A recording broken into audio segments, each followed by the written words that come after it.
Hello students. So in this class we will start our next unit, that is unit 3, and that is power series of analytic function and calculus of residue. Okay. So in this unit starting only we have two theorems, Taylor's theorem and Lorentz theorem, because depend on that theorem we have to solve the examples. Okay. So first we will see what are the Taylor's theorem and Lorentz theorem. And if you see, they ask this question for 5 marks from this unit. This is very important theorems for 5 marks. State and prove Taylor's theorem or state and prove Lorentz theorem, but most of the times they ask the Taylor's theorem only. Okay, state and prove Taylor's theorem. Okay, so what is the statement here? Let f of z be analytic function at all points within a circle C. Okay, f of z is analytic function at all points within a circle C with center at A and radius is R. Then for every value of z we have to prove f of z is equal to f of A plus f dash of A into z minus A plus f double dash of A divided by 2 factorial z minus A whole square plus and so on. Nth is fn of A divided by n factorial z minus A raised to n. Or we can write it is nothing but this is f of A plus summation of n is equal to 1 to infinity z minus A raised to n divided by n factorial fn of A. Okay, so this is the Taylor's theorem, or we can say Taylor's series expansion. So if you know this expansion, then they can ask the question or they can ask the examples. Expand the given f of z in Taylor's series expansion. So we have to expand the given f of z in this term. Okay, we will see that later. First we will try to prove the statement for this theorem. Okay, so Taylor's theorem. So using this given condition we have to prove this result. Now for that let us draw the circle C. Okay, and for that let us draw the C1 is an auxiliary circle which is concentric to a given circle C. So we will introduce the new circle C1 also. To prove this proof, we will introduce the new circle, that is C1, and here C is the given circle, and what they say, center at A. So let us take this is the center A. Okay, and radius R. So we are having the radius is for the circle C the radius is R. So this should be R, because for the circle radius is R, so this should be R. Let us denote this is R naught. Okay, so with center A and radius is R.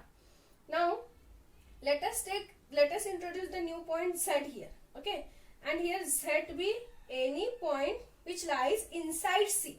See, it is inside C1 also, but C1 is inside the circle C. So we can say this is the point Z which lies inside C also. Okay, so here A is the center, R is the radius, because in they said f of z is analytic function at all points within C. So this is C, and we introduce the new circle C1. Okay, so this is the center for C1 and C both. So A is the center, R is the radius, and let us take Z be any point inside the circle C. Okay. Now since f of z is analytic, it is given in the statement only, f of z is analytic on the circle C1. We will because if it is for the C it is given f of z is analytic, so we will take f of z is analytic for C1 also. Okay, so if f of z is analytic on the circle C1 and inside the C1 also, so we will use the Cauchy's integral formula to the corresponding circle C1. We know that if f of z is analytic with respect to any circle, then what is the Cauchy's integral formula? We will use that later. Before that, let us take z is any point inside C1. Now we will consider z is any point inside C1. Now if you consider the modulus value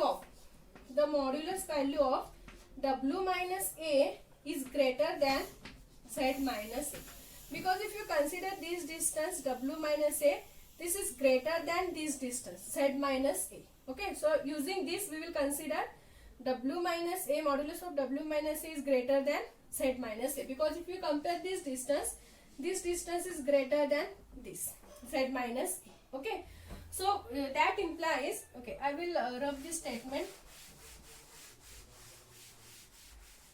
So if you consider this equation, w minus a is greater than z minus a, so what implies modulus of z minus a divided by w minus a is less than 1. because if you take this w minus a on this side, you will get modulus of z minus a divided by w minus a, and here we are having 1, here we remains with 1, so 1 is greater than this, that is means this term z minus a divided by w minus a is less than 1. Okay, so consider, we will introduce the new function, consider 1 divided by w minus z. Okay, we will consider 1 divided by w minus z. So I will write this is nothing but 1 divided by w minus a minus z plus a. We will add minus a and plus a. I will add minus a and plus a to this equation. Again, if you solve this, you will get the same equation. Okay, so this is nothing but 1 divided by, I will combine w minus a in one bracket, and if you take minus a in outside, so here we remains with what? Z minus a. Because if you multiply minus a and again inside, you will get the same term. Okay, now from this, I will take w minus a is the common term. If you are taking w minus a is common, so what we remains with? Here we remains with 1 minus, here we remains with z minus a divided by w minus a. Because I have taken w minus a is common, so here we remains with 1 and here we remains with z minus a divided by w minus a. Okay, so how we will take this? Using this, if you see this diagram, here we are having w minus a, this distance is greater than z minus a. So using this, I have written modulus of z minus a divided by w minus a is less than 1. Okay, so consider 1 upon w minus z. If you consider this function, I will add and subtract the a here. So combine w minus a in one bracket minus of z minus a. Takes w minus a is common. Why? Because why we have taken w minus a is common? Because we are having this equation. Modulus of z minus a divided by w minus a is less than 1. So we have to make it is in the form of z minus a w minus a. Suppose instead of this, if you are having this is greater than 1, or if you are having instead of this, if you are having modulus of w minus a divided by modulus of z minus a is less than 1. Okay, instead of this, if you are having this, then we have to take z minus a is common here. Because if you take z minus a is common, you will get it is in the form of w minus a divided by z minus a, and here we remains with 1. So you will get this in this term. Okay, so please remember, and when we are solving the problems also, this is very important. So please remember, if you are having in this form, we will take w minus a is outside because this denominator term is common. Okay, here if you are having this, again this z minus a is common. So please remember, we have to take the denominator term is common from this equation. Okay, this is very important when we are solving the problem also. So here we are having this. Now we will take this term in the numerator. So keep 1 upon w minus a as it is and take this term on the numerator. So what you will get? 1 divided by z minus a divided by w minus a inverse. It is inverse. And we know that the expansion of this 1 minus x inverse is 1 plus, if you are having minus n, you will get all terms are positive. So 1 plus x square plus x cube and so on. So using that expansion, we will expand this. So 1 divided by w minus a as it is. What we will get the expansion? 1 plus z minus a divided by w minus a plus z minus a divided by w minus a whole square plus z minus a divided by w minus a whole cube plus and so on. Plus so on. Okay, this is the expansion using 1 minus x inverse formula. Now I will multiply 1 divided by w minus a inside. So what you will get? First 1 into this term. So 1 divided by w minus a plus. Next we will get z minus a divided by w minus a into w minus a. So we will get w minus a whole square plus next z minus a whole square divided by w minus a whole square into this. So you will get w minus a whole cube. Similarly, if you find the nth term, you will get this is nothing but z minus a raised to n divided by w minus a raised to. See, here we are having 2, here power is plus 1 again.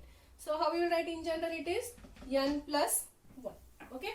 So this is the value of what? 1 divided by w minus z. Okay. How you will got this? Using this equation. I have expand this using the expansion 1 minus x inverse, so you will get this expansion. Now multiply 1 divided by w minus a inside. Okay. Now call this as equation number 1. Now if you see, or to use the Cauchy's integral formula, we want it is in the proper form, that is f of w with respect to w. Now we are finding. Okay. So we want f of w or 2 pi I. So for that I will multiply both sides of this equation by f of w divided by 2 pi I. Multiply this equation 1 by the factor f of w divided by 2 pi I, and integrate this with respect to the circle C1. Okay, integrate this with respect to the circle C1. So what we will get for this LHS side? 1 divided, we are having 1 divided by w minus z. So we are multiplying this. So I will write 1 divided by 2 pi I outside. With respect to the circle C1, we have to integrate. So integration, we are multiplying this f of w. So f of w divided by this term w minus z as it is. So f of w divided by w minus z, and we are integrating this. So I will write with respect to w. Okay, because see, if you are having f of z, how you will write it is with respect to z. But here we are having f of w. So if you are integrate this, so it is integration with respect to w. Okay, we are multiplying f of w divided by 2 pi I, and this term as it is 1 divided by w minus z, and we are integrating this with respect to C1, means here we will get dw. Okay, similarly for this side, this is equal to what we will get 1 upon 2 pi I C1 integration of, okay, this is the first term. So f of w divided by what we are having, w minus a dw, plus what is the second term, we will get 1 divided by 2 pi I C1 integration of f of w divided by what we are having, z minus a divided by w minus a whole square. So if you take z minus a is constant, so I will take it outside. So let us take z minus a is outside here. So z minus a divided by 2 pi I, f of w, here we remains with what, w minus a whole square dw. Okay. Similarly with respect to cube also, what you will get with respect to w cube, z minus a whole square. I will write z minus a whole square is outside, divided by 2 pi I. Next, C1 integration of f of w divided by w minus a, here we are having w minus a whole cube dw, and finally the nth term, so on. What we are having, z minus a raised to n is outside, and we are multiplying 1 upon 2 pi, so 2 pi I C1 integration of, again we are multiplying f of w divided by w minus a raised to n plus 1 dw. Okay, so we have multiplied f of w divided by 2 pi I, and we are integrating this with respect to C1, so you will get this equation. Now we can use the Cauchy's integral formula. What is Cauchy's integral formula said? F of a is equal to what? 1 divided by 2 pi I C integration of f of z divided by z minus a dz. This is the Cauchy's integral formula. But with respect to C1, starting only I have said f of z is analytic in C1. So we will use the Cauchy's integral formula with respect to C1. Okay, and with respect to C1, we are considering w is the function. So using this, f of a is equal to 1 upon 2 pi I C integration of f of z divided by z minus a dz. So what we are having here, 1 upon 2 pi I C integration of, here w is the function now. So f of w divided by w minus z dw. So using this, if you are having this, the value of this integral is f of a. So what we are having here, instead of a we are having z. So you will get the value of this integral is f of z. Using the Cauchy's integral formula. Using the Cauchy's integral formula, this is f of z. This is equal to, similarly, we are having here 1 upon 2 pi I f of w minus a now. So what we will get, this is the value of f of a. Using the Cauchy's integral formula. Here w is considered, instead of z, w is the function. Okay. Plus, now, here we will remain z minus a as it is. We are having 1 upon 2 pi I now. 1 upon 2 pi I C1 integration of f of w minus a whole square. So here what we will use? Cauchy's integral formula for derivative now. So we know that Cauchy's integral formula for the derivative fn of a is equal to what we will get? 1 upon 2 pi I C integration of f of z divided by z minus a raised to n plus 1. Sorry, this is I think n factorial. Yes, n factorial dz. This is the Cauchy's integral formula for derivative. Is it? So using this now. Using this, what is the value of this we will write? Here we are having 1 upon 2 pi I f of w minus a whole square, and this is the fn of a. So using this formula, this is nothing but see. Here we are having f of, here consider w is the function. So f of w minus a raised to n plus 1, n factorial. 1 factorial is nothing but 1 only. So we can consider this is 1 divided by 2 pi I. So what is the value fn of a? Means this one. So here n is value is 1. So what we will write, it is nothing but f dash of a plus, for this term z minus a whole square is common. Okay, and we are having here 2 pi I,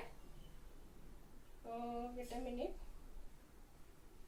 is it 2 pi I? So if you consider, yes, if you consider this fn of a, here we are having 2 pi I as it is, okay, and here z minus a raised to n plus 1, here we are having w minus a raised to 3, and it is n factorial, but here we don't have that n factorial term. So how we will write? We have to divide here. We have to divide for this equation now. So what we will get? Z minus a whole square divided by 2 factorial, because here we are having n factorial, but we don't have here. Now what we will get? If n is 2, so we will get this is the f double dash of p. Using the Cauchy's, please compare these two. Okay. Similarly, you will get your nth term is, here we are having plus z minus a raised to n. Okay, and here you will get it is n factorial fn of a divide fn of a, z minus a raised to n factorial fn of a. So this is the using Cauchy's integral formula. Compare this with Cauchy's integral formula, and if you see, this is our required statement. This is the required result. Okay, so if you want to combine, how we will write? This is nothing but f of a plus summation of n is equal to 1 to infinity z minus a raised to n divided by n factorial fn of a. This is the Lorentz theorem. Taylor's theorem. Okay, this is the Taylor's theorem. This is f of z value. So they can ask the question for 5 marks. State and prove Taylor's theorem. So please you can write down this proof. Only compare this term with respect to Cauchy's integral formula. You will get the required result. Okay. Now suppose in this statement, suppose if you are substituting a is equal to 0, what you will get? This is f of 0. F of 0. If you substitute a is equal to 0, here you will get z into f dash of 0. Then z square into f double dash of 0 by 2 factorial. So in general, z raised to n into n factorial fn of 0. Okay, so what is the expansion you will get? If a is equal to 0, f of 0 plus summation of n is equal to 1 to infinity. Here you will get z raised to n divided by n factorial fn of 0. If you substitute a is equal to 0, then this series is called Maclaurin series. If you substitute a is equal to 0 in Lorentz series, then you will get this series, and this series is called Maclaurin's series. Okay, so this is about the Lorentz theorem, Taylor's theorem. Sorry. In the next class, we will prove the statement. We will see the next theorem, that is Lorentz theorem. That is also very lengthy. So we will see that in the next class.